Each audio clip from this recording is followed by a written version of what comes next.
Assalamualaikum warahmatullahi ta'ala wabarakatuh. Bismillahirrahmanirrahim. Alhamdulillah rabbil alamin. Allahumma salli wa sallim wa barik ala sayyidina wa habibina wa maulana Muhammad wa ala alihi wa sahbihi ajma'in, amma ba'd.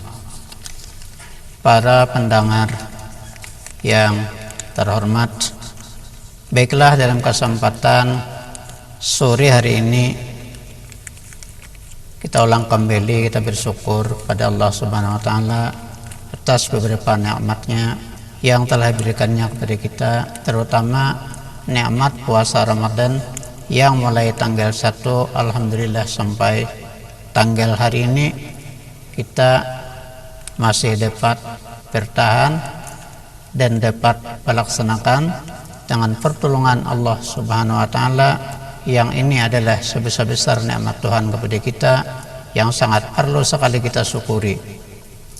Berikutnya, kita tidak lama lagi akan berpisah dengan bulan yang mulia ini. Bahkan kita di saat ini termasuk sulus yang akhir atau sepertiga yang akhir dalam bulan Ramadan, yang pahala kita berbuat baik memang cukup banyak diberikan oleh Tuhan bagi pelaksananya atau bagi orang yang mau melaksanakan kebajikan di saat-saat sulus yang akhir ini. Para pendengar yang terhormat,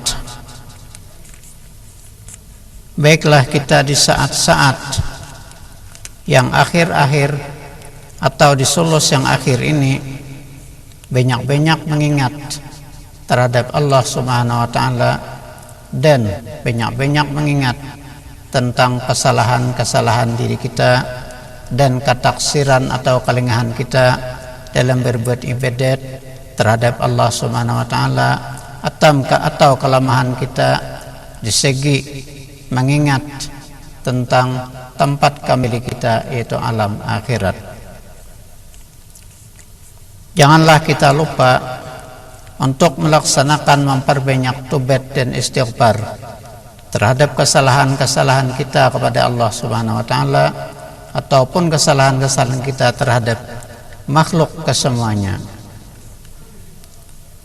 Mudah-mudahan saja oleh Allah Subhanahu wa Ta'ala dalam segala kesalahan kita ini segera akan memberikan keampunan, sehingga kita berpulang ke rahmatullah dengan keadaan suci dan bersih dari semua kesalahan maupun kesalahan yang bersangkutan kepada Allah Subhanahu wa Ta'ala ataupun kesalahan kita yang bersangkutan sesama makhluk. Karena memang dalam segi kesalahan yang terbawa ke alam akhirat ini, kita sudah meyakinkan bahwa dituntut oleh Allah Subhanahu wa Ta'ala dengan tuntutan yang cukup besar. Karena inilah perlu sekali kita melapaskan di dalam masa kesempatan masih ada bagi kita, karena kita masih hidup di alam dunia, yang di alam dunia ini kita dianjurkan untuk berbuat kebajikan maupun kebajikan sesama kita ataupun kebajikan kita terhadap agama. Kemudian tak lupa kita sampaikan, mudah-mudahan bulan Ramadan ini yang pada tahun ini kita belum bertamu disebut malam Lailatul Qadar atau malam, baiklah kita menyangka belum bertamu atau belum Lailatul Qadar untuk menambah kegiatan dan kuatnya kita dalam berbuat ibadat. Karena para pendengar maklum bahwa beribadat pada malam Qadar itu lebih baik daripada 1000 bulan, perkirakan 84 tahun. Inilah suatu nikmat juga dari Allah Subhanahu wa Ta'ala yang telah memberikan pahala yang banyak terhadap umat Nabi Muhammad sallallahu alaihi wasallam yang mau berbuat baik di malam-malam, utamanya di malam Qadar. Kemudian kita akan bertamu lagi yang disebut Lailatul Id atau Yaumul Id atau Yaumul Idul Fitri. Kita akan bertamu malam hari raya puasa dan akan bertamu siang hari raya puasa kalau kita panjang umur. Nabi pernah mengatakan, man ahya lailatal id lam yamut qalbuh hina tamutul qulub, yang artinya barang siapa menghidupkan malam hari raya, niscaya tidak mati hati orang yang menghidupkan itu pada saat-saat mati segala hati. Penafsiran mati hati oleh sebagian ulama yaitu kita terpilih dunia daripada akhirat. Ini adalah ciri-ciri khas bahwa kita mati hati. Karena itulah di dalam masa yang sedikit waktu lagi, mudah-mudahan kita jangan sampai terpilih dunia daripada akhirat. Lebih lagi kita jangan terpilih yang lain dari Allah Subhanahu wa ta'ala. Sedikit kita sampaikan tentang amal-amal yang bersangkutan dengan hari raya. Di antaranya kita akan diwajibkan membayar fitrah. Di antaranya kita disunatkan melaksanakan salatul id. Di antaranya lagi kita melaksanakan bermaaf-maafan dan berampun-ampunan di dalam hak kita. Para pendengar yang tercinta, memang kalau kita melihat sebagian daripada orang-orang yang tidak mendapat keampunan dari Allah Subhanahu wa ta'ala, di antaranya orang yang durhaka kepada dua ibu bapa. Di antaranya orang yang sering minuman keras. Di antaranya juga orang yang meneruskan pelaksanaan zina. Di antaranya orang yang tidak mau bermaaf-maafan sehingga terjadilah pemotongan silaturahmi atau kekeluargaan. Para pendengar, dalam masalah memotong silaturahmi ini dalam agama ada dua masalah.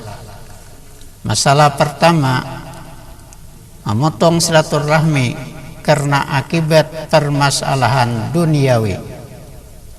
Masalah kedua, memotong silaturahmi karena akibat masalah diniyah atau masalah keagamaan.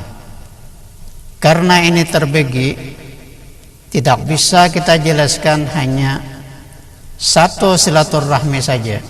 Kalau tidak kita berikan penjelasan yang cukup panjang lebar dalam pengertian pemotongan silaturahmi yang secara umum dan memotong silaturahmi yang secara khusus di dalam masalah agama.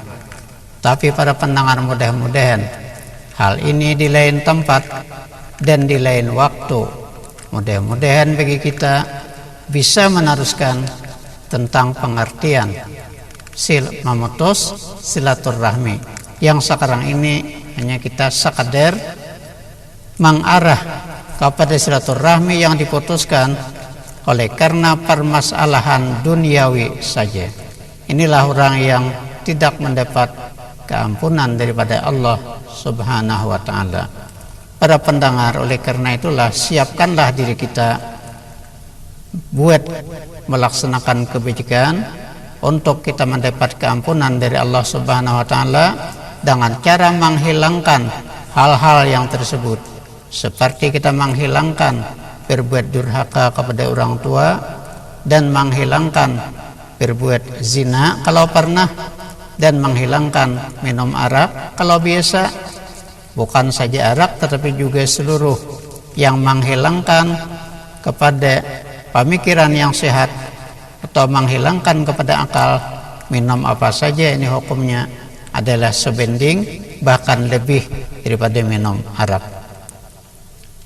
Para pendengar yang terhormat, lebih dulu atas pribadi kita sendiri untuk menghadap malam raya Idul Fitri, di mana saja para pendengar berada, kita minta kemurahan para hadirin, para mustami'in dan mustami'at, supaya sudi memberikan keampunan dan kemaafan atas kesalahan kita sendiri di pihak mana saja.